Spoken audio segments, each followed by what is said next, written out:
But I want to welcome everybody to the Arizona State Museum Zoom Talk series. I'm Lisa Falk. I'm head of the community engagement for the museum, and I'll serve as your host this afternoon. As some of you know, the Arizona State Museum is part of the University of Arizona. We're located in Tucson on the ancestral lands of the Tohono Nation and the Pasco Yaqui tribe. The museum's collection and research focus on the indigenous people of the Southwest and Northwest Mexico. And we present programs exploring the history and cultures of this region. And I will say that we do have some archaeological objects that reflect the history of the Chinese in Tucson as well in our collections. This spring's Zoom series offers a diversity of topics and speakers.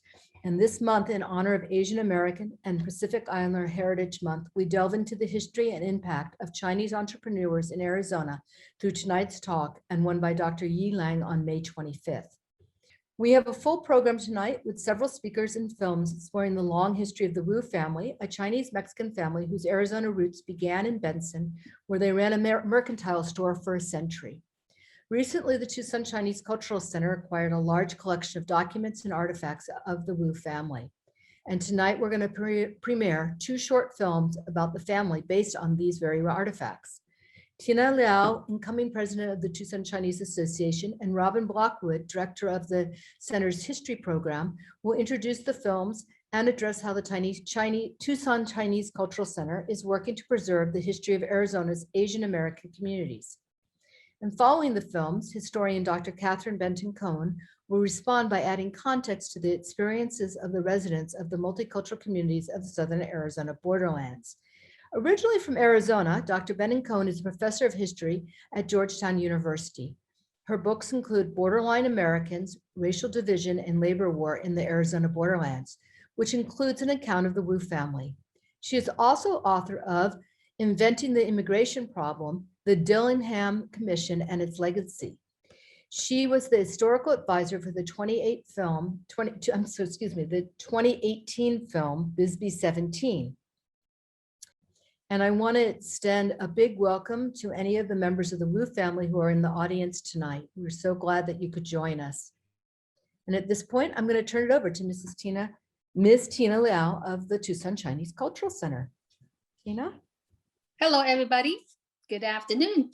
Thank you for joining us today. My name is Tina Liao, as they say. I came to the United States since 1988.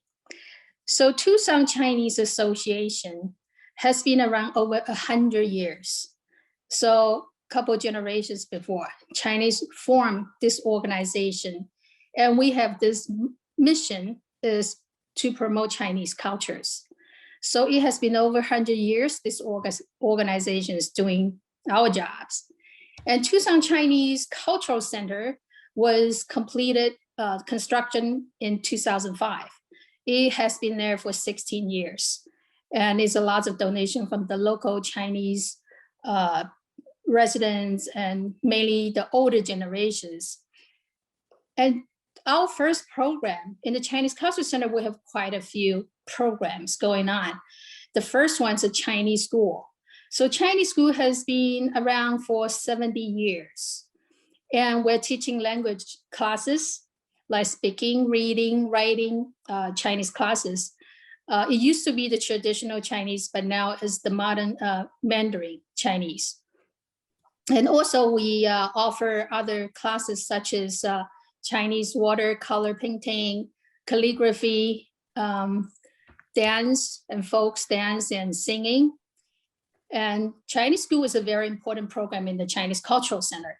We have 150 to 180 students each year, depend, sometimes more, sometimes less.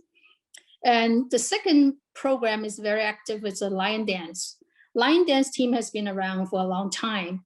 And we have children started from 6 to 7 years old to learn how to do the lion dance. And we offer classes of the lion dance every Sunday when the center is open and normal. And around the important events and holidays, celebration, lion dance team is always the busiest one around town that go here and there to perform lion dance. And our next program I want to talk about is the senior program. Anybody over 55-year-old can join the senior program. So every Thursday, we call that senior day. So they come to the Chinese Cultural Center, they learn a little Tai Chi. We have teacher to teach Tai Chi, and we have a free lunch there, and they're doing some exercise, also play Mahjong. Mahjong is a game very good for elderly to keep your brain active and healthy. So we teach Mahjong, and we also have the Mahjong tables set in the Culture Center every Thursday. You can play Mahjong all day long after lunch. And next program is the Red Thread family. The Red Thread family are those families that adopt children from China. They want to keep their children to learn and retain the Chinese cultures. So it has been a wonderful program. And recent years, we started this new program called School Field Trips. We conduct a lot of school field trips for the local elementary school, middle school, and they come to the Chinese Culture Center to have a little, we call it a taste of Chinese culture, because one day you can really learn a lot. But we do cover like traditional holidays, such as Chinese New Year. What do we eat? Why do we wear red? Why Chinese New Year falls on different day every year, and give a little bit background of the holidays. And also the Autumn Moon Festival, we celebrate that, Qingming, and like a Dragon Ball. And those are major traditional holidays. We'll talk about those in these school field trips. And we also demonstrate calligraphy. Chinese calligraphy has been around over 5,000 years. So we use the brush pen to write. And so we show them a little bit, let them taste it, let them try that too. Also, we will have someone to demonstrate and teach them some basic movements of Tai Chi for kids to learn a little bit about Chinese Kung Fu. Tai Chi is just one of them. And Tai Chi is the most popular Chinese practice now for elderly. It's very beneficial to elderly's health.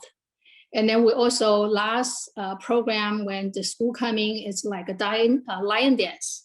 We'll teach them, we have those baby lion head to have kids try it on and move around. And also we teach them some Chinese yo-yo. Chinese yo-yo is very special, very different. Okay, last but not least, the program in the Chinese Culture Center is the history program. History program mainly focus on local Chinese history. And Robin Blackwood has been the director for a long time, for many years. She's very dedicated to this program. And today's video, the High Wall Company store, Robin involved in this since the beginning. So she went down there, collect all the items, all the artifacts, or the documents, and then put in lots of time and efforts and put it in the display windows in the Chinese Culture Center. We meant to show it to the community in last year, but because of the pandemic. So, and then later on, we developed these 2 videos. And Robin was the one to write those scripts, even though I was the one reading it. But she was really the one to make this possible in the back. And right now, well, let's start to watch the video. Enjoy. The history of Chinese in Arizona. The story of the High Wall Company store. In the 19th century, China was troubled by unrest and starvation. Many Chinese men began to cross the Pacific Ocean and come to California to earn money, first in the gold rush and later building the railroads.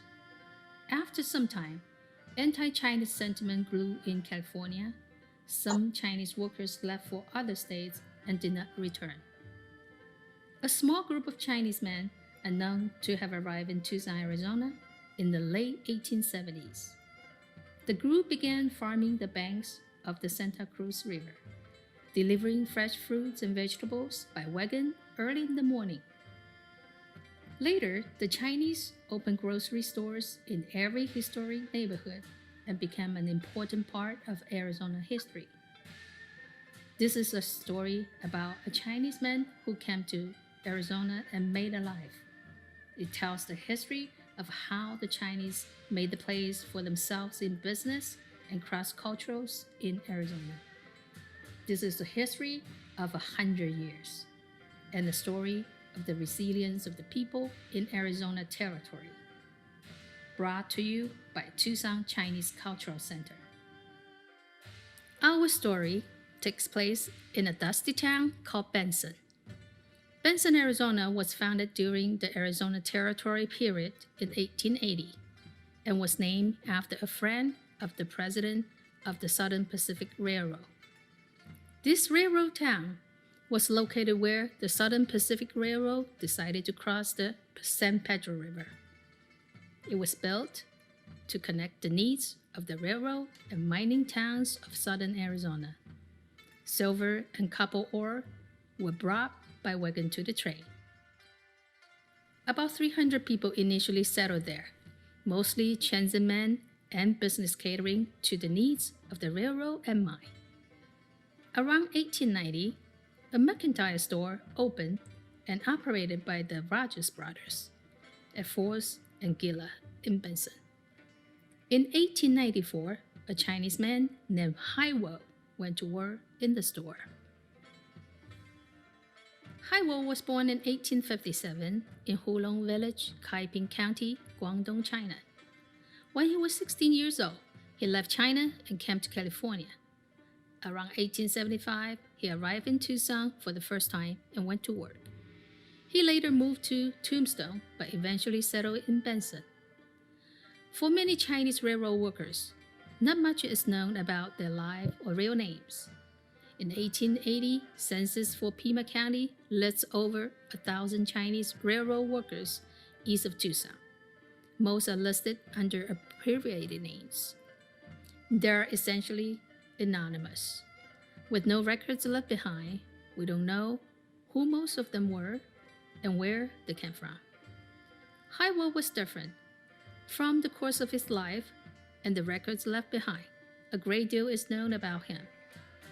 The limited records in Chinese show that Haiwo was in fact not his original name. Haiwo's real name is pronounced Deng Sui Ye in Mandarin Chinese.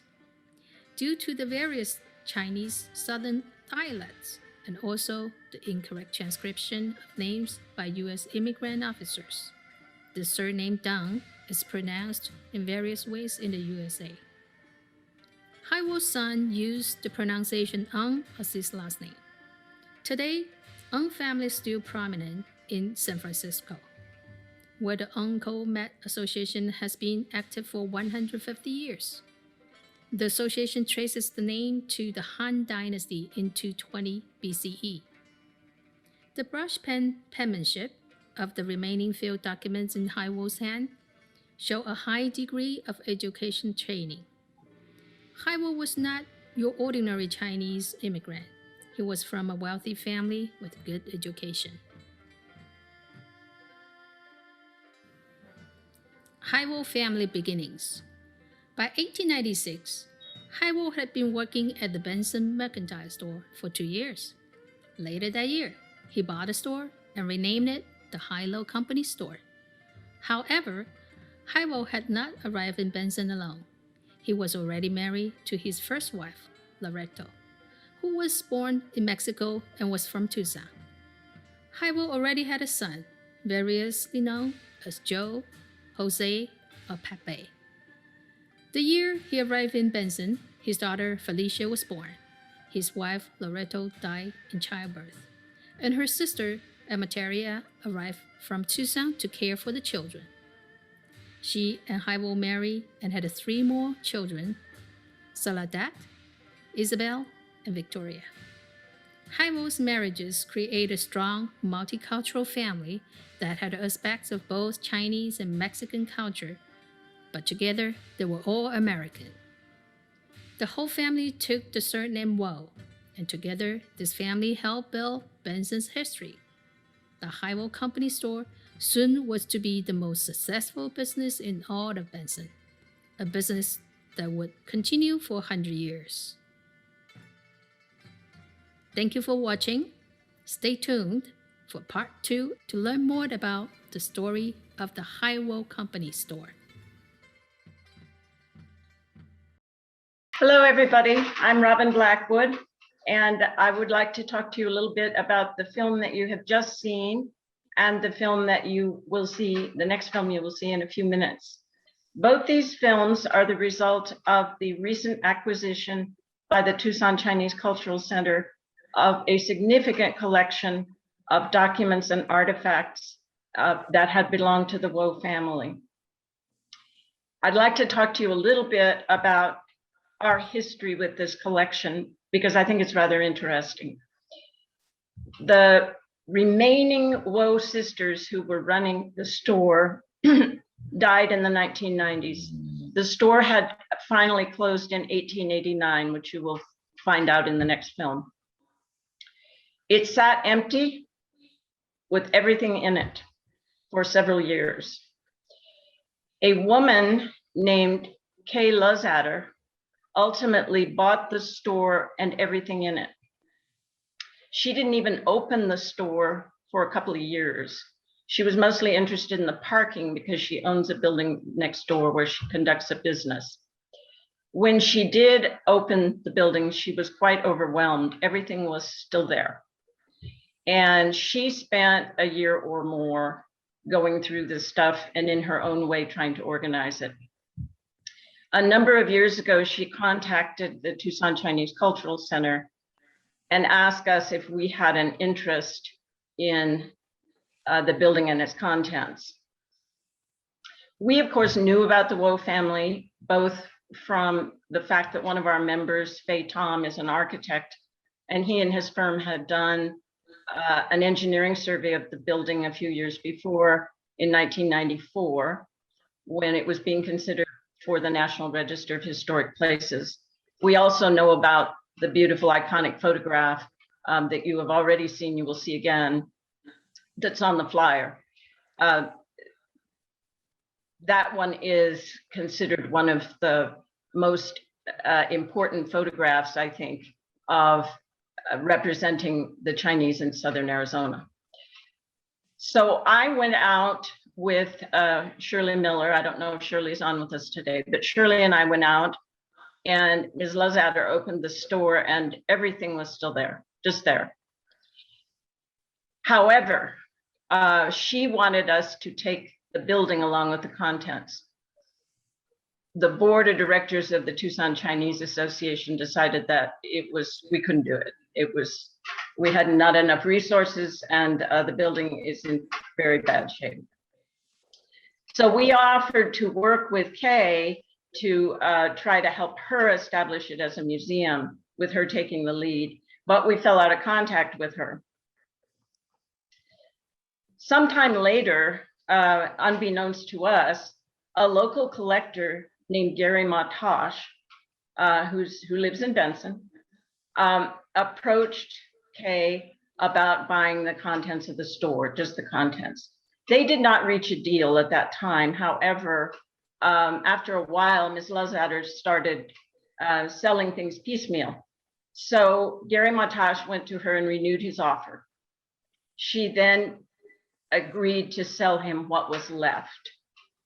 And he had it for over a year. He worked as a very, very distinguished citizen of Benson named Edward Ellsworth, who had worked for the Wu family since he was 11 years old. And he knew all the family stories. So Gary and Edward worked together. They got this stuff pretty organized. They then approached Susan Chan, who's the executive director of the Tucson Chinese Cultural Center. And Gary essentially offered to donate the whole collection. I then went out in by now it was fall of 2019. I went out and took a look at what he had, and he had a vast amount of things, including giant display cabinets and things you just couldn't take. However, I recommended to Susan Chan that we take family photos, all the papers, and selected artifacts that we could house. She agreed. She thought it was very important. One of the missions of the Chinese Cultural Center is to educate the public about the history of the Chinese, and this fits squarely within our mission. So she was very eager to acquire it. During the holiday period of 2019 and early 2020, I went out with Anna Don, and I don't know if Anna's on with us today, and we picked selected items for a first look exhibit at the Chinese Center that Susan wanted up by late January of 2020 in time for Chinese New Year's. We got that done, and then Gary Matash brought the bulk of the stuff in his truck to the center within the next few weeks. So we were off and running. An awful lot of this stuff has not been looked at by anybody. We then, of course, the center closed down for the pandemic, and after a few months of nobody being able to see the exhibit, Susan Chan decided we should try to do these films. So that's what we've been working on. I would like to ask Tina, we're very pleased, by the way, that although there is so much more to do, that we have already been able to add to the story just in the year or so that we've had the collection. And so I would like to ask Tina to recap a little bit about some of the contributions to the knowledge about Haiwo that she was able to make when she looked at the documents that we received in Chinese. So Tina, can you talk about that? Yes.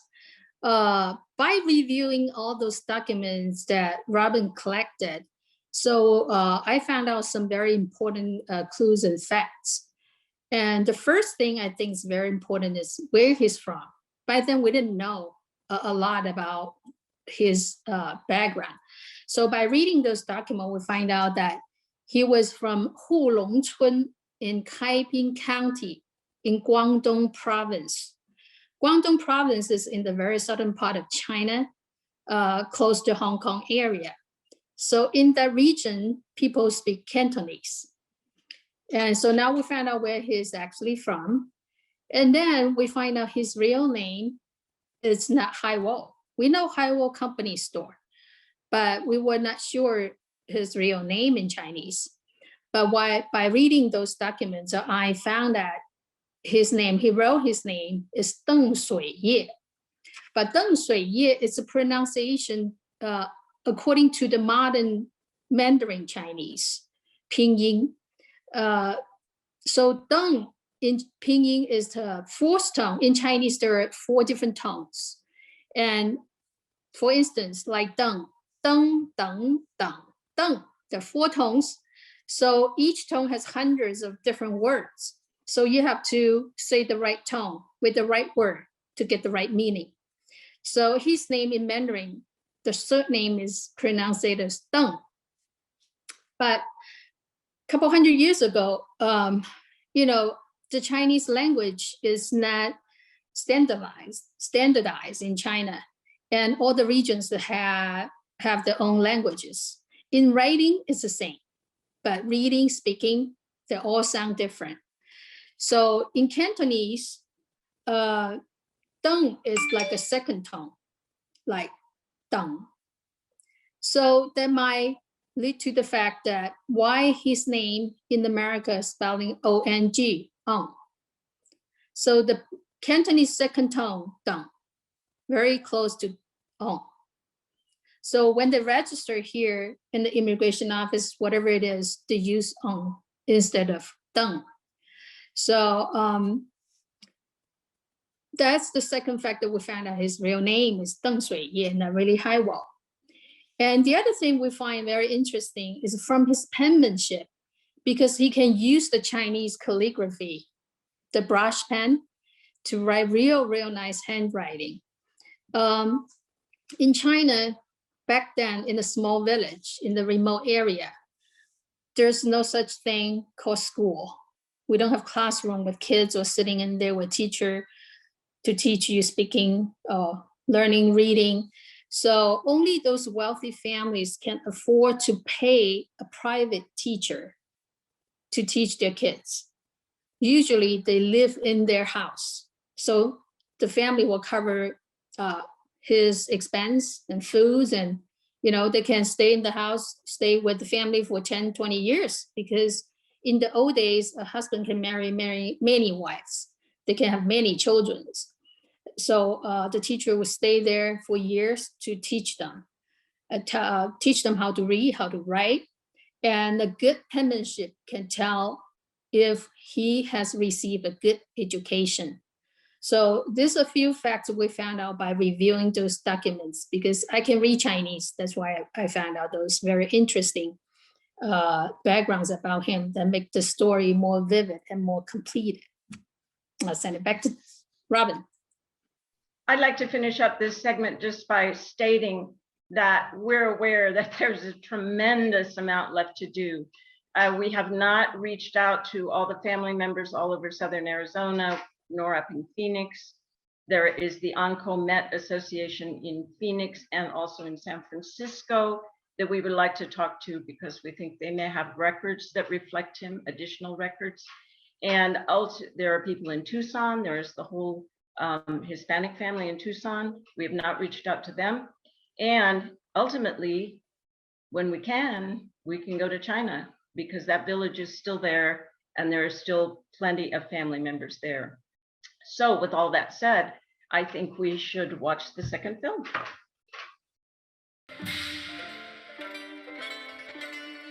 The History of Chinese in Arizona. The story of the Highwall Company store. After 1880, Benson quickly became a railroad hub. Some more later, local mining and agriculture made it a trade hub. Flourishing in the center of Benson was Highwall's mercantile store. The site of Highwall Company store at the 4th and Gila Streets was an integral part of Benson's commercial strip. As a general merchandise store, it was part of the 4th Street spine, which served as Benson's main street and focus of commercial development. Taking over an existing business, Highwall quickly made it his own. He renamed it and moved the store to the grain storage building on the corner. The year after he bought the store, yet another railroad created a route through Benson. Business was blooming. Highwall ordered flour by the freight car. The store featured fresh fruits and vegetables, 50-pound sack of flour and sugar, canned goods, tobacco and liquor, glassware, pots and pans, hats, shoes, clothing, and materials to sew both men's and women's clothes. The company store was perhaps the most successful business in the entire town. Highwall was ready to expand. He added a second story to the building and later dug a basement. Highwall generously gave a lot of credit purchases to his customers. The Wall family was not the only Chinese family in Benson. There were other Chinese immigrants, including a Chinese laundry. There might even have been a Chinese-run hotel, although little history remains. The Wall family was very active in the Benson community. The family lived behind the store but maintained a rich family life, which extended to Tucson relatives. In 1895, the Catholic Church opened in Benson. The Wall family, devoted Catholic, became avid churchgoers. The family seemed at home in the community, in keeping with the more relaxed attitude of Benson towards ethnic and cultural differences, in contrast with Bisbee and Tombstone. There are records of an 8th grade party attended by cultural mixed groups of her classmates. The family was active in local society, in the local social activities. Haiwo enjoyed the community. He often umpired the local baseball games. Haiwo also continued to keep his Chinese culture close to his heart. He maintained connections with China and donated to a hospital project in his home county. In 1915, Haiwo took his reluctant son, Jose, to find a bride from China. The young couple was able to return to the U.S. Haiwo continues to thrive. In the 1920s, the Wall family continued to thrive. Jose and his young family were sent to Phoenix to open a new store. Soledad, the eldest daughter of Haiwo and Amateria, dropped out of high school after a year to run the bookkeeping for the store.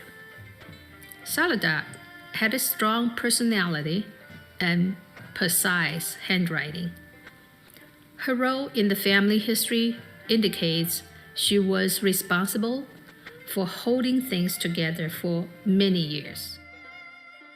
In 1926, Felicia, the oldest daughter, married Dario Costella, a Mexican miner, in what appears to have been a very festival event.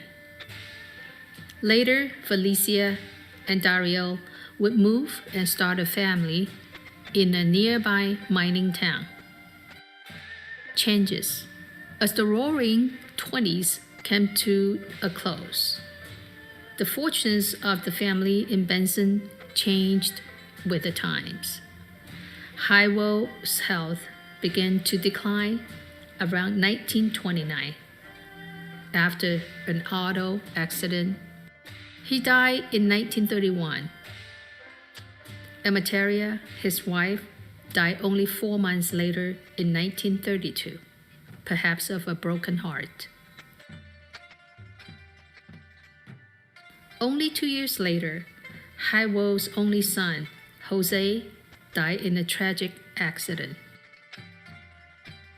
The Great Depression had set in, and collecting the credit owed to Haiwo in the wake of his death was difficult. The three sisters, Soledad, Victoria, and Isabel, continued to run the store. Felicia moved back to Benson with her 2 daughters, Loreto and Imelda. After Dario, her husband, was killed in the mining accident. During 1940s, the store was still doing relatively well. By 1941, the family had moved its house from a local south of the store to the actual store property, all in preparation for the construction of a new overpass in Benson. The youngest daughter, Isabel, became the company store delivery driver and was busy making deliveries by car. The remaining Wool sisters were bound together by the store and the dedication to the Catholic Church. They fundraised in the late 1940s for the new church building, which was dedicated in 1949. Soledad, the eldest sister, was in charge of running the store. She had at least one suitor during this time, but neither she nor the other 2 sisters ever married. By the 1950s, the whole American society was changing. While the sisters continued to run the store, it became more and more difficult. They stayed active in the community and in the church. Soledad had always been a pianist, Victoria a doll maker, and Isabel a carpenter. Felicia died in the 1970s. By the 1970s and 1980s, family members in Phoenix were sending their excess inventory to stock the store. When the store closed in 1989, was the oldest business in Benson. The three sisters and Loretta all died in the 1990s. In 1979, the Arizona Historical Society undertook a groundbreaking exhibit that explored the history of the Chinese of Arizona for the first time. The program for this exhibit notes that many, if not most, Arizona towns took action against their Chinese residents. In many towns, the Chinese were marginalized and excluded altogether. Benson was an exception. The Wolf family helped build Benson and stayed there for 100 years.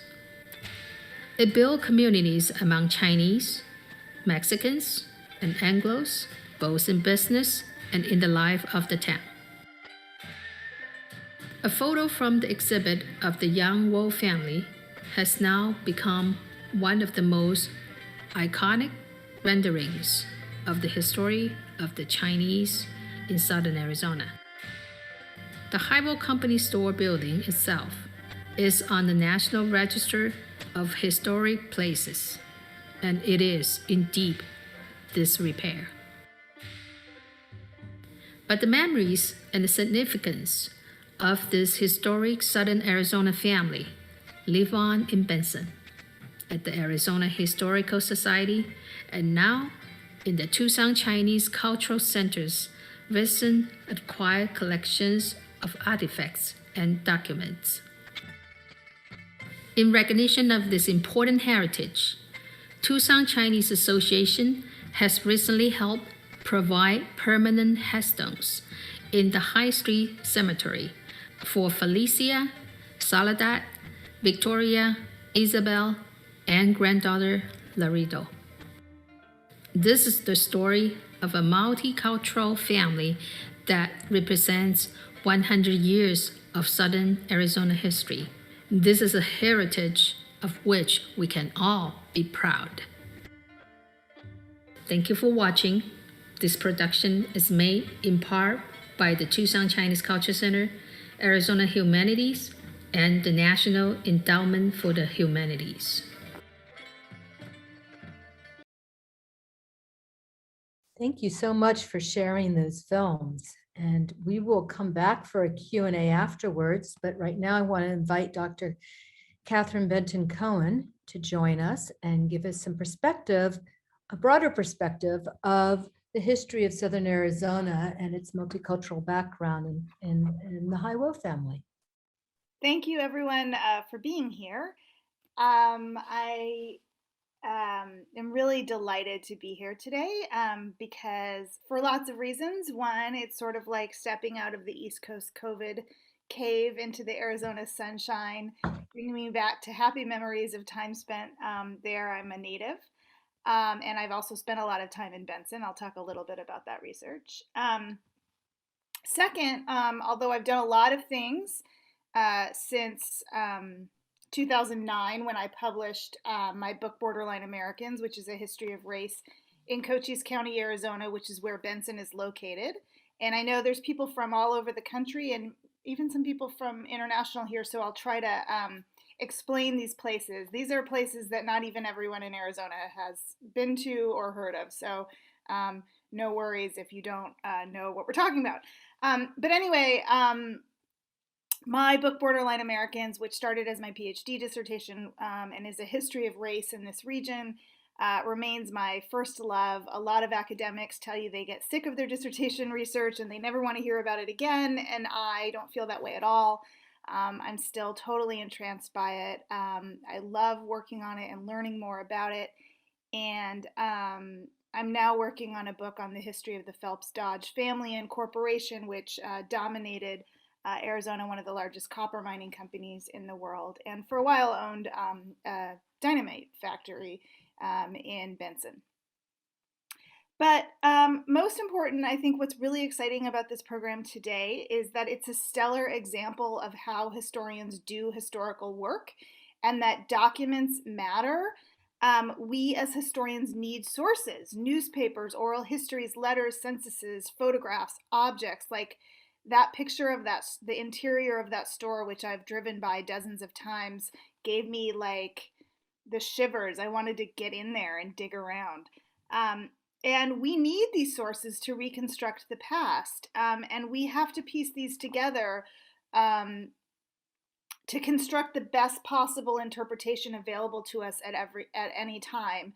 And so now we can understand the history of the Chinese American community in Arizona, and Haiwo's life in particular, which I think is especially illustrative. This is a find that has major impact for historians. I put on Twitter, I sent this out to many people I know who are immigration historians, and I will let them know about the film because this is really an important find. The emergence of new historical materials allows us to what we call update our priors, that is, learn more about the past and revise our interpretations. For example, the elite status of Haiwo is something nobody knew. His high level of literacy, his relationship with the hospital back in his home province. And when when we find new archival materials that tell us about the kinds of lives that are the least examined, that are the least likely to appear in archives, right? The lives of marginalized immigrants and other communities, it is of critical importance to amplify them. To see 135 people at this event is really extraordinary. But there's another reason why I think this is so critical right now. It could not come at a more pressing time. In the aftermath of a season of hate crimes against Asian Americans, it is imperative to amplify the deep role and long history that Asian immigrants and Asian American communities have had in the United States, and the way in which, as Haiwo's story demonstrated, they were deeply involved in the larger community. This is not a separate story. That's why Haiwo's story, I think, is so important. This is not a story that's only about Chinatowns in San Francisco and LA and New York. This is about people in places that we, quote, might least expect them. And in fact, if you look at the history of Chinese migrants to the United States, they often played really critical roles in small mining and lumber camps across the American West.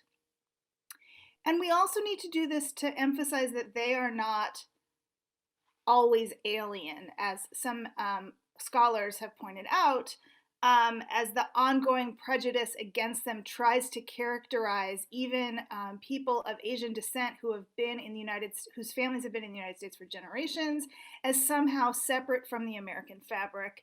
And we can show counter histories to the stereotypes of exclusion. So we know that Haiwo lived in a small rural community, not a big Chinatown. He was, like most Chinese immigrants from the era, from Guangdong province. And he lived in a world in Benson, as you saw in the films, in which he was integrated, respected, and included. This doesn't mean, of course, that he wasn't probably the victim many times of discrimination, but it also allows us to understand a history that is not all oppression, that is not all prejudice, that is not all violence, and to understand that that history has a complexity that we can see as actually kind of laudatory and liberating for thinking about what the United States can be like today. So to begin my formal remarks, it might be helpful to discuss how extraordinary the life of Haiwo was and his family in the context of the legal and social discrimination against the Chinese in the United States, and in particularly in the region surrounding him. So this was touched on in the film, but I'm going to go into a little bit more detail. And to a lesser degree, but still very real, the prejudice against Mexicans and Mexican Americans, like his first and second wives. So if you don't know the history of Chinese immigration to the United States, the single landmark event that is important not just for the history of the Chinese, but the history of immigration in general in the United States, and I should add, I teach immigration history. I just finished, our course just finished last week, an undergrad class I teach at Georgetown called The Invention of the Illegal Alien, and the whole point of that course is to talk about the origins of the idea of the illegal alien as a category. I know that can be an offensive term. I'm talking about where that idea comes from. It comes from not actually from the history of Latino Americans, as you might expect, but actually from the history of the Chinese. The Chinese, some Chinese were in fact the first quote unquote illegal immigrants. This is probably not the case for Haiwo, but let me explain the context. In 1882, after years of agitation in California and other parts of the American West, Congress passed the Chinese Exclusion Act. Actually, it was originally called the Chinese Restriction Act. It didn't become permanent for 10 more years. And that law is a landmark law, not just for Chinese Americans, but for immigration law in general. And here's why. It was the first law to exclude any group on the basis of race and on the basis of class. Before the Chinese Exclusion Act, there were actually almost no restrictions on immigration in the United States. This became a kind of model for future immigration. And I will say it was on the basis of race, not nationality, because it banned people of Chinese descent, even if they were migrating from the United Kingdom, for example, right? So it was about the fact that they were ethnically Chinese. It was not about the fact that they were immigrating from China. So we can say race, not nationality. And it was on the basis of class because it only excluded Chinese laborers. It had an exception for merchants, clergy, scholars. Now it looks like, from what I saw from these films, that Haiwo began as a laborer and developed a business as a merchant. It may be possible that he came already planning to be a merchant, but in any case, he came before 1882. So in effect, the result of this law is that many Chinese would-be migrants began to migrate to Canada and especially to Mexico to smuggle themselves into the United States. And in that way, they became, in effect, the first illegal aliens in the United States. Even before exclusion, as the films mentioned, there was a sizable Chinese community in southern Arizona that was doing railroad work. But one of the things that happened that sustained that community after 1882 is that there was a small network of smuggling Chinese immigrants from Mexico into the United States. And one of my favorite statistics to share with my students is that the Border Patrol was not created until 1924. Less than a century ago. That means centenarians, people who are a century old, are older than the Border Patrol, which really actually, considering the central role it plays in politics, is kind of surprising. The precursor to the Border Patrol was a handful of men who were called Chinese inspectors, and this was literally something like a few dozen men on horseback who patrolled the entire, multi-thousand-mile borderlands, looking for people who were coming across a largely unmarked, unfenced border. And in some places across the West, there was significant violence against the Chinese, and we have no evidence of that, for example, in Benson. In this way, and in many others, immigration historians have emphasized the central role that laws against the Chinese play in creating the precedent and entire infrastructure for immigration law enforcement and bureaucracy in the United States, even until today. That was a huge mouthful. That was what I would call a written sentence, not a verbal sentence. What I mean is that the laws that excluded the Chinese became a model and precedent for future immigration law. And in fact, the two Supreme Court cases from the 19th century that actually are still the presiding law, those two laws that do two really important things. One, the first affirmed that immigration enforcement is exclusively the job of the federal government. That seems obvious to us, but in the 19th century, there were many state laws regulating immigrants. This is the same precedent that the Supreme Court used to overrule most of SB 1070, saying that Arizona was trying to regulate immigration, and that fell under the plenary power of the federal government. That law and that case and a second case that affirmed that birthright citizenship was a thing, that the 14th Amendment guaranteed birthright citizenship to people born in the United States. Both of those cases involved Chinese plaintiffs, Chinese immigrants who went or in the case of the birthright citizenship, the son of an immigrant born in the United States, went all the way to the Supreme Court to figure out what the parameters of immigration law were. So Chinese immigrants and their families were very active in contesting what laws they saw as discriminatory, and also testing the boundaries of where they sat. The Chinese Exclusion Act also made those born in China ineligible for US citizenship, and that was true until the middle of World War II. So that means that Hai Wo was never a US citizen, which actually makes his very central role in Benson all the more interesting. So for example, he was on a Chinese Citizens Committee for local parades. He chaired a Liberty Loan campaign in World War I to raise money for World War I. And again, he wasn't even a US citizen. The Chinese were also the first immigrants to have documents. Legal Chinese immigrants needed things called return certificates to return to the United States if they went to China, to prove that they had lived in the United States prior to 1882. And so this means that when Hai Wo went with his son to China to look for a wife, it was imperative that they have very good paperwork to make sure that they could re-enter. There was even a phenomenon which wouldn't have affected Hai Wo, but was quite common, of immigrants from China continuing to come to the United States after 1906 by using fraudulent documents that said they were paper sons. And this became a term.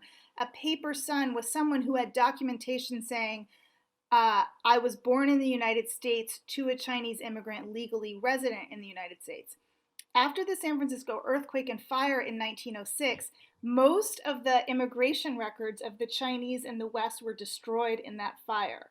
And so because there were no official copies, it was actually easy to forge these certificates to say you were a paper son. And this became a common way for people to bring more Chinese immigrants to the United States. But to return to the local context for Hai Wo, who by all accounts came to the United States legally. Now, having said that, that was pretty much irrelevant before 1882 for anyone, much less Chinese. We didn't really talk about people coming legally or illegally. It wasn't really a thing until the rise of federal restrictions in the late 19th and early 20th century. So I want to offer some local context for Hai Wo's story, particularly for those of you who are not from Arizona or not familiar with Arizona. If you are from Arizona, you probably have not given a lot of thought to Benson. It's a small town 40 miles east of Tucson on I-10, Interstate 10. It's now mostly populated by retirees.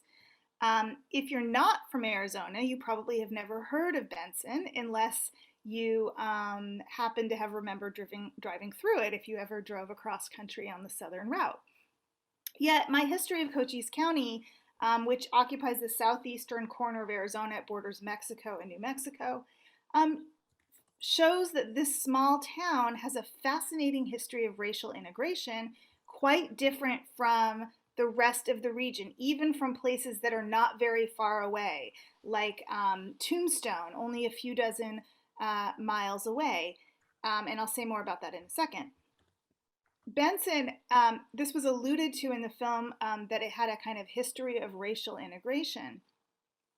There were many Mexican American families, some of whom belonged to families that had lived there since before the United States took over southern Arizona in 1848 and 1853. There were many prominent Mexican American families who owned homesteads and ranches in Benson and just north of Benson on the San Pedro River. And so they were well integrated into the community. They were registered to vote. They ran small one-room school districts. They intermarried and mingled and were part of water rights agreements with Anglos, that is, white Americans in the region. Their children attended the local high school, which in places like Tombstone and Bisbee was very rare for Mexican Americans to attend high school. One of those Mexican American ranch families that the Hai Wo's had an account with included a track star at the University of Arizona and the valedictorian of Benson High School in the 19-teens. This was really quite extraordinary for Mexican American children to have, and families, to have this kind of integration and presence. They appeared in the newspaper, the local newspaper. This was very rare outside of, say, Tucson or even Phoenix. So let me offer 3 counterexamples to that world that Hai Wo lived in communities that were actually quite close to Benson. So Tombstone, I mentioned. Tombstone was a silver mining town, right? It's most famous for the shootout at the OK Corral. A lot of people know it from Wyatt Earp movies and don't realize that Tombstone is a real place. It is. And in 1880, 4% of Tombstone's population was Chinese. And in 1880 and 1886, local political campaigns in Tombstone hosted 2 anti-Chinese political campaigns. In other words, there was actually an anti-Chinese political party that was founded in Tombstone in 1880 and reappeared in 1886. In 1886, people tried to organize a boycott of Chinese-owned laundries in Tombstone. It wasn't successful, but it was a widely publicized effort. And there was even an attempt to pit the Mexican-American population of the region against the Chinese, sort of saying, you're stealing the money of Mexican laundresses by giving it to Chinese launderers, and presented Mexican-Americans as pioneers compared to the Chinese as newcomers. Similarly, and well, not similarly, another case that shows the discrimination against Chinese in the region in a way that's different from both Tombstone and Benson was the town of Bisbee. If you're from Arizona, you probably know about Bisbee. It's a copper mining camp. If you don't know, you should come and visit and check it out. It's very beautiful. And Bisbee was founded in 1880, and it was founded by the prospectors who discovered the copper there before it was purchased by Phelps Dodge and other large mining corporations. They actually created what many mining camps did. They created a district code, and it was a set of rules that they would abide by. And that set of rules said, we are a white man's camp. And this was a term that was common in a lot of places, but it meant different things in different places. And in Bisbee, for decades, well into the 1920s and 1930s, Bisbee was known as a white man's camp. And what Bisbee meant by that was that no Chinese could live in Bisbee, period. There were Chinese truck farmers, small produce farmers who would come in for the day and sell their goods, but they could not stay the night. They couldn't live there. And then the second component of Bisbee's white man's camp ideology was that Mexican Americans could live in Bisbee, and in fact many did, but they could not work underground in the mines. Now you might think, good, that's the dangerous part. But in fact, the underground jobs were considered the most skilled jobs. While they were dangerous, they paid the best, they were the most prestigious, they carried with them a kind of badge of masculinity if you live in a mining town. And so this was a kind of 2-tiered form of prejudice and discrimination and exclusion that was targeted specifically at the Chinese and Mexicans, which of course were the components of the Wo family. And I see here that there's some members of the Wo family. I can't read the chat and read my notes and talk at the same time, even though I'm a mother of a 6-year-old. You'd think I could do all those things and see behind me with eyes in the back of my head, but I will follow the chat, and I'm really thrilled that all of you were able to be here. One other important context for the life that the Hai Wo family lived in Benson is that in Sonora and Chihuahua, right, in Mexico, just south of the border, not far from Benson, while Chinese immigration remained legal longer than it did in the United States, in the early 20th century, while Hai Wo was sort of at the height of his career, right, was a central member of the Benson community, owned the most important store in town, there were horrible attacks of racial violence against the Chinese community in Mexico, in northern Mexico, in the 1920s. And so here he is in a little bit of an island of tolerance, surrounded by quite a bit of prejudice and discrimination. Now, I started my remarks by talking about what a wonderful find this is. And these really are amazing, literally from the old store itself. When I wrote my dissertation, my PhD dissertation, which I finished in 2002 and became my book, which came out in 2009, which is right here if you would like to buy. Oh, wait, there we go. Right here if you'd like to buy it. It was published by Harvard University Press. I'll give you some info in the chat. I used a few documents to mention Hai Wo. He only appears on one page in my book, but I did more research than that. It's like when I went back to look at the notes, I thought, seems like Hai Wo, there was a lot more about him, but there was quite a bit about the Chinese community and about Benson. There's actually about a half a chapter about Benson. I spent many weeks reading the Benson newspaper on microfilm. And a little bit of that research appears in the film. The article about Hai Wo's daughter attending parties with girls who were with German American last names, Mexican last names. This is really amazing. You didn't see this in other towns. Wo's marriage to two Mexican American sisters was also interesting and not unprecedented. There were several Mexican Chinese intermarriages in Tucson as well, and there's a recent book looking at that. But what's interesting is that technically these marriages were illegal in Arizona, and I asked Robin if she knows anything about the marriage records, and I'm wondering if Tina found anything. The reason is not really what you might expect. Anglo, that is white, Mexican intermarriages have actually never been illegal in the United States because technically in the United States, Mexicans are legally white. And I can explain why that is if you're curious. It's just kind of a sidebar. So although we think of miscegenation or anti-intermarriage laws as a Southern phenomenon, right? We think about black-white intermarriage and Loving v. Virginia, the famous Supreme Court case in 1967. In fact, the American West had the most extensive, robust, complicated laundry list intermarriage laws with long lists of groups who could not legally marry, whites. Among them, of course, were the Chinese. And therefore, because Mexicans were legally white, Hai Wo's marriage was technically illegal in the United States. Now, my understanding is those marriages were legal in New Mexico. So a couple of things are possible. He might have married his first wife in New Mexico.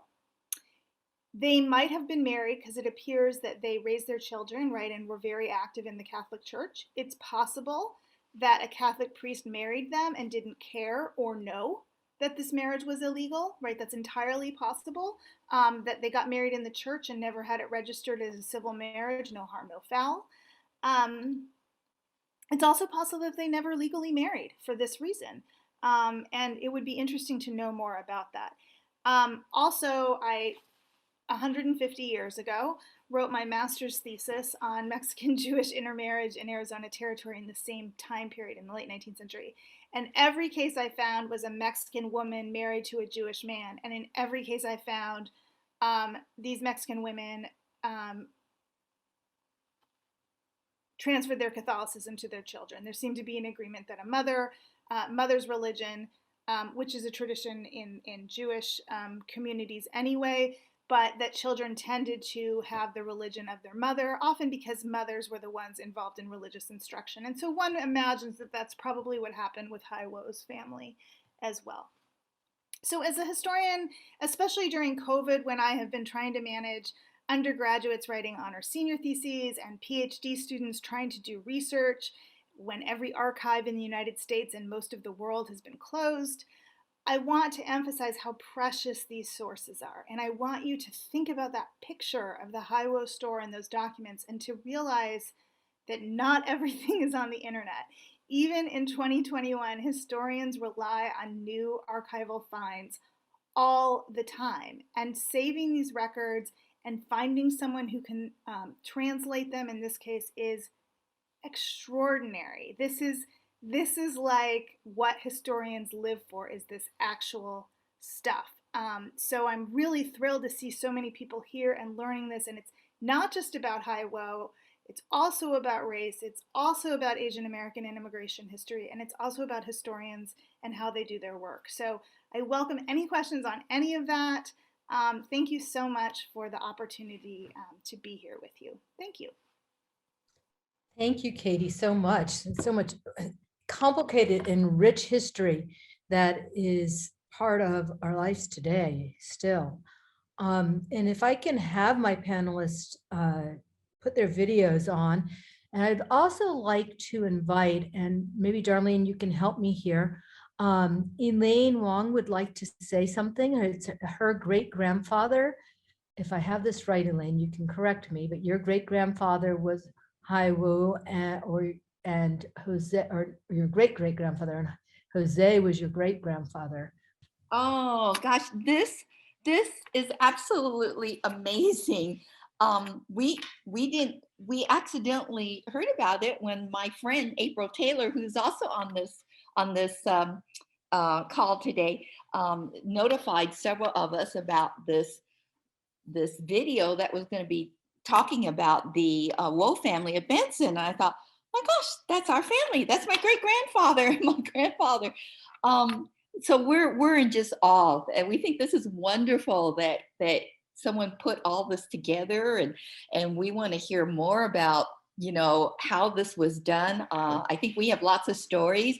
My father, who is Lawrence Ong, when the doctor delivered my father, they gave my father the correct last name, the Law Ong, the Dong name. But when his 3 younger brothers were born, the same doctor delivered them, but thought the last name was Woe from the grocery store. So my dad's 3 brothers' last names ended up being Woe, and they never changed it.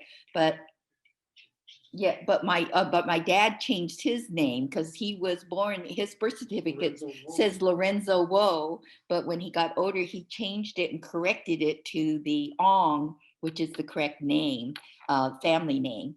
So, but when we were little, we used to go down to Benson almost once a month. My dad, our family, and one of my uncles, my Uncle Chris and his family, we'd drive down to Benson about once every couple of months.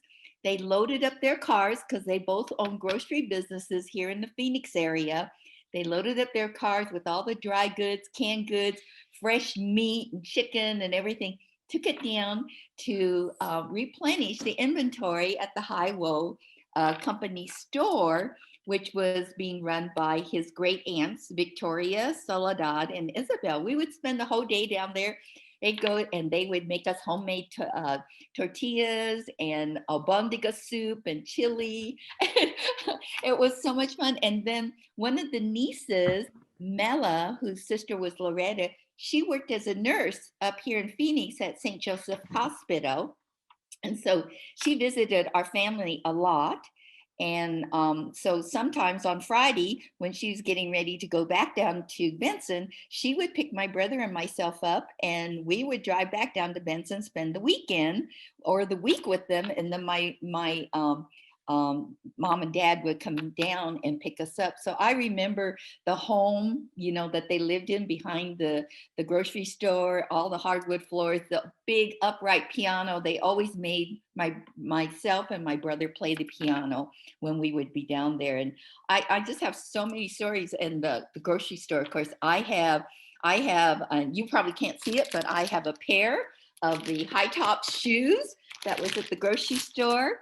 I also have that same photo that you showed in the film, but I'm confused now because we thought that this was the picture of my father, but it may be my grandfather sitting in the high chair, and I have that high chair now in my home here in Phoenix that he sat in, and then.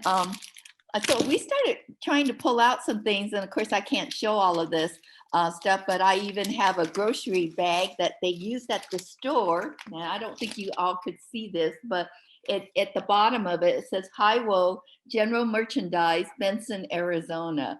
So we, between my brother, my cousin, Brian, and myself, we have some of the artifacts from the family in Benson. I have my dad's graduation, I think, certificate from high school, his birth certificate.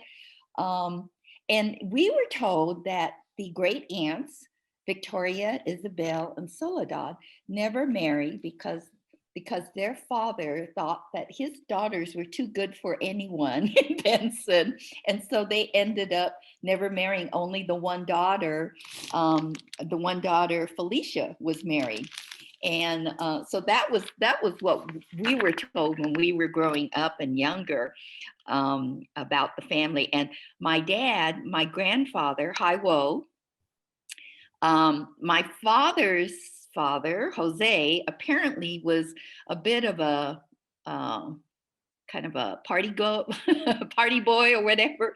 And so my great grandfather wanted to be sure that his grandsons would get a good education and know about their Chinese culture.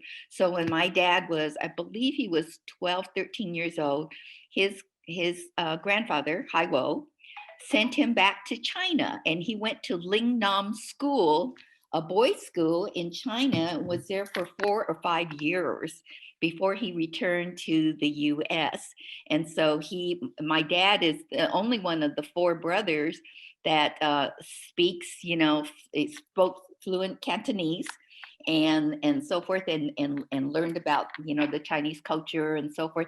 And then he also, all the brothers spoke fluent Spanish. My dad was fluent in the Spanish language because he was born and raised in Benson, Arizona. So I hope that as you continue, to research the history of the Wo family, we would love to be involved. We're surprised that nobody contacted us, before, but we have quite a few things as well from the family in Benson. So please include us. I'd like to continue our dialogue and like to see what things were donated to the Tucson Chinese Cultural Center. Thank you, Elaine. That's so for sharing your rich family's history with us. And I'm sure the your Tucson timing Chinese Yeah, Cultural Center your timing is impeccable, especially because of the anti-Asian, hate crimes and racism that's going on all over the nation now, and many of us are, involved in supporting, those folks who have been attacked, and we belong to organizations, national organizations that, are hoping that that this can eventually be resolved. I know it's going to take a while, but it has placed a lot of fear and concern in the Asian communities, not just the Chinese, but in the Asian communities when they go out and do things. And I never thought that I would ever have that kind of fear. I mean, although I faced, discrimination, racism growing up too, as a young girl, just as our ancestors have, and it continues. It's going to be many years before we can resolve that. But your film and everything's very, very timely. So thank you so much. Robin, do you want to say anything? Yes, first of all, I'm delighted. I have to reiterate that all we have done is just look at part of the artifacts and talk to Gary Montage, who donated them, and talk to Edward Ellsworth. We have had no contact with anybody else, partly because of the pandemic. So we're delighted to make this contact, and you're more than welcome to contact me at any time. If you have a pencil, my cell phone. Okay. Robin, why don't we send it to Elaine in the chat, because Yeah, we're Okay. gonna All right, that's Thank fine. you. we put in the But we're chat. delighted. And whenever the center is open, please, you're invited to come see the exhibit and see what else we have that's locked up, because we haven't been through all of it. But I have photo negatives here at the house of a later time of the family that are not developed. And you might be in them because there are children in them. I can see by looking. So, one of my chores is to get those films developed. But we're excited, we're delighted. Oh, Please wonderful. get in touch with us. We would love to be a part of that, because we Yeah. do have photos, black and white photos of my dad and his brothers and the great aunts when they were growing up in Benson, Arizona. And so this would be wonderful. And I didn't even know that the Tucson Cultural Center, Chinese Cultural Center had a lot of the artifacts. And I do know some folks in Tucson. So I need to make a point to take a trip down there and see everything, and maybe spend a couple of days and have a chance to visit with some of you. That would be awesome. We would love it. So just Thank stay you. in touch. Just stay in touch. Okay, yes, thank you very much. Do you want to add anything, Katie? I get this like interesting feeling of like stress and excitement and thrill when I hear from people like Elaine, because I do the social history of kind of everyday people in the past, and then it's like these people come out of the woodwork, and you get like this excitement slash like, do I know everything? How can I know it all? How do I? And it's really incredibly thrilling, and I like, for example, I'm fascinated that some of your family married fellow Chinese and some didn't, and one of the things in my book, I say I only mention Hai Wo on one page, although I have more about him, I think, in my PhD dissertation, which was 600 pages long, and the book is 300 pages, so, I had to condense. But I theorize that the daughters didn't marry. Of course, I didn't hear the family story that Elaine had heard, but my theory was that maybe there was discrimination. Maybe they didn't make attractive marriage partners because of their interracial status. They were kind of unique. Whereas, the sons, Jose, Joe's, his marriage was kind of engineered, right? Which was common. And there was a lot of that, actually. I have a friend, David Chang, who's a historian at the University of Minnesota. I went to graduate school with him at the University of Wisconsin. And he wrote, I'll put a citation for it in the chat. He wrote a really interesting book about ethnic Chinese in Hawaii. And he's descended from ethnic Chinese in Hawaii. And he wrote a really interesting article about, might have been his great grandfather, but an ancestor who lived in Hawaii and was Chinese Kanaka, was Chinese Hawaiian intermarriage, and was sent to China to find a spouse, right? And you sort of wonder if it's the same thing, that like there's a marriage pool that's more or less available for men or women of mixed ethnicity. And it was a theory, I didn't have anything to back it up, but I just riffing off of what Elaine said. That's all. So there's one question, it may have already been answered, but it's in the Q&A that hasn't been answered through typing, which is, where did the name Hai Wu come from? Can anybody address that? I cannot, we don't know yet. I'm just going to say this, and Elaine may have a family story about this. We are assuming that he picked that name. Remember, he'd been in the United States for some time before he went to Benson, and he had other businesses. We have a few pieces of paper that say Hai Wo Grocery in Tucson, for instance, before he came to Benson. So it's possible that somewhere along the line, he just picked that as something that was easy to negotiate with the bulk of his customers. Hai Wo, simple, easy, but it had nothing to do with his real name. Now, Elaine, if you have a story, please tell. Well, that's my understanding too, because we used to always talk about how did the four brothers get the Wo for the last name when that was not their correct name, and what I was told years ago was that because Hai Wo, when he came over here, to be able to translate his actual Chinese name into English would have been very difficult, and so he apparently, I don't know where he got the name, but he came up with Hai Wo, and that's how they ended up being called Wo at the end. And my father was the only one that corrected it when he got older, whereas his three brothers kept the Wo last name, but they're actually part of the Ong family. So if I could just leap in here, if I was feeling a little more dexterous in multitasking, I might be able to pull up that page from the 1880s census that lists all this railroad workers in Tombstone, outside Tombstone. A lot of them were in Fairbank. And they had similar names. I think this might have been a very common kind of shortcut translation of Chinese names. So, I suspect that might be a common. So do you think the immigration authority, when they came into the country, just handed out Chinese people the last name Wo? It sounds like they didn't really keep very accurate records of those people coming in, you know, the Chinese immigrants or other immigrants to work. And so if that's the case, I doubt if we could find anything. But you said that you weren't sure what my great grandfather did, how he ended up arriving here in the United States and so forth.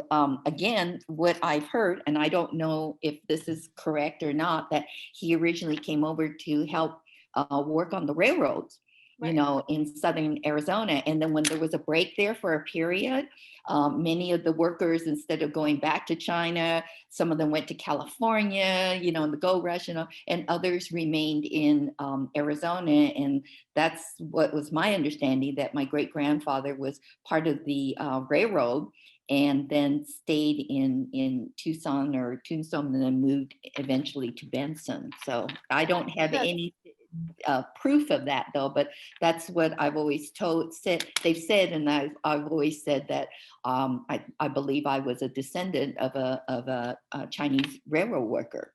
I think that's almost certainly correct Mhm. because if you look at the 1880 census and it has a lot of these Chinese workers and it's not a coincidence, I think, that Haiwo ended up in Benson. That railroad, the Southern Pacific, was finished in Yes. 1881. Mhm. So it makes sense that, hey, I see this depot, they're going to open another, it looked like an opportunity. And especially if he had some education, he might have, kind of figured out Right. how to do things. Yeah. Yeah, and then it's our understanding, of course, then when he married the two Mexican women, the sisters, and even though because of the Chinese Exclusion Act, they could not, marry outside of there and all, but he made sure that his son, Jose, was sent back to China when he's good and married my grandmother, who was Chinese. So it's interesting. That's why I want to find out, research more and more into the history of the family as well. So, Elaine, I think it's quite likely that you might find record of their trip to China because of the return certificate that they would have had to have Uh-huh. to get back into the United States on that trip.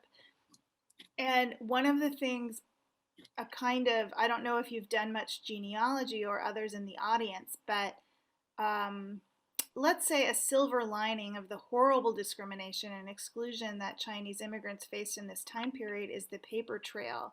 Mhm. If you can find, and I'm sure many people from the Chinese Cultural Center have done this, if you can find any record of Chinese ancestors coming through immigration, you're likely to have some of the richest files of any kind of Americans because there were often interviews and questions and interrogations and photos. Sometimes Chinese exclusion files, if you found the return certificate for Jose and for Haiwo, there could be a lot of stuff in there. You never know. Sometimes there's interviews where they're asking them about their job and, Yeah. so if With people haven't done that yet, Yeah, I encourage you. I started a little bit on my mother's side Okay. but she was born in the U.S. But as a little girl, she went back to China, and then when the Japanese invaded China, she and her siblings came back to the U.S. and they had to go through Angel Island, Right. and they had to stay there for about a week so they could verify and validate that they were U.S. citizens before they released. So if my great grandfather or my grandfather, went back to China, and then he came back, do you know where they would have gone through to come back to the States? Do you have any idea?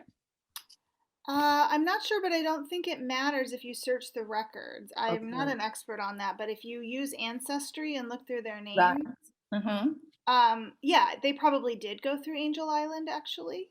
Hmm. Um, and you'll have to try lots of different name Yes. combinations, but the good Yes. news is you might have a good idea of the year that they went, which would narrow your search a little Mhm. because you could figure out approximately when he got married and so on. Right. Right. There's also an archives at Angel Island run by the National Park Service. Yes, yes. Mhm. And I found my mom's paperwork when she came back through Angel Island, the date she returned. and the ship, she came in back to the U.S. on the President Calvin Coolidge ship. And some of my cousins from California came. Her paper brother also came back that way, and he was kept at Angel Island even longer. So there's just so much to research, on our ancestry, and this is intriguing. I want to look into it more and more now, especially since we were able to see the video that you folks put together. It's wonderful. Yeah, I just want to mention in the Q&A, and Robin, you might look at it because it's in Li Yang, Dr. Yang is our speaker on the May 25th, and she'll be talking about, her title is Persians, Chinese Asylum Seekers Amid the Chinese Exclusion. And she'll be talking about the Chinese that came over with Persians entry. And she said, I believe Haiwu was a company name, and then she has the Chinese equivalent in Chinese in the Q&A. Robin, I think you read Chinese. I don't know how to say that. I saw my last name Ong, my maiden name Ong, on there, the Chinese character, Okay. I recognize that when Tina was talking about it. Okay. And then there were a couple of comments about Chinese Mexican restaurants and being perhaps brought the combination of people's being put together when working on the railroads and coming out of that era, especially in New York. And now there's a Chinese Mexican Italian one here in Tucson. So I would add that also could be a product of Mexican immigrants that are from Chihuahua and Sonora, because, for example, Mexicali and Magdalena both have really old, long-standing Chinese communities, and so Chinese Mexican food is just kind of a hybrid there. If you've ever read the work of Grace Delgado, the historian, she wrote about the Chinese in Mexico and did a lot of her research in Arizona, and she talks about her grandmother's from Magdalena, and she would go visit her, and she didn't understand why there were so many Chinese restaurants. Like, in her mind, she didn't know that history. So I think we sometimes forget that this history transcends the border, as so much of Arizona history does. And the point you made, Katie, earlier about the Border Patrol not being established till 1924, and that there were almost like the Texas Rangers patrolling the border for Chinese crossing over as a result of the Exclusionary Act. And people think of our border of only Mexicans or Central Americans coming over, but it was the Chinese originally that they were securing the border from. And so, this deep, long history, and it's getting really late, and I know we could talk for a really long time, and most of our audience is still with us. So this is a hot topic, Robin, for the Chinese Cultural Center to continue exploring and sharing. And I just want to thank all of you for coming and joining us and sharing this history with us today. And Elaine, you're the icing on top of the cake. And I did give you in the chat, I hope you saw, I gave you Robin's contact information. Yes. And you can always, if anybody else wants to get hold of the Tucson Chinese Cultural Center, I will put Robin's email in the chat for everybody. Let me cut and paste it for you. You can always contact me at the State Museum, and I can pass it on. But there you go. Lisa, there was one more question in the Q&A that Elaine might be able to answer. Did the Catholicism end with your grandfather, or did the family remain Catholic? I was surprised to hear that because my father and his brothers, they didn't become Christians till much later when they moved to Phoenix. If they were baptized in the Catholic Church when they were young, I have no knowledge of it. But it wasn't until my dad moved, he worked at one of the aircraft companies during the war, and then he met my mom, and then they moved back to Phoenix. And by that time, my grandmother and the brothers were all in Phoenix, and they ran grocery stores. So, but my dad, did become a Christian later, but I never heard that any of them were Catholic. So that could have ended with my grandfather possibly, although I understand he was a pretty wild son. Well, it could have been the daughters. I think it's probably more the daughters. Mexican women, right? Yes. And that would make a lot of sense. Yes. Yeah. Yes, I would think it was probably the daughters, instead of the son and so forth. Yeah. Well, I want to thank everybody for coming.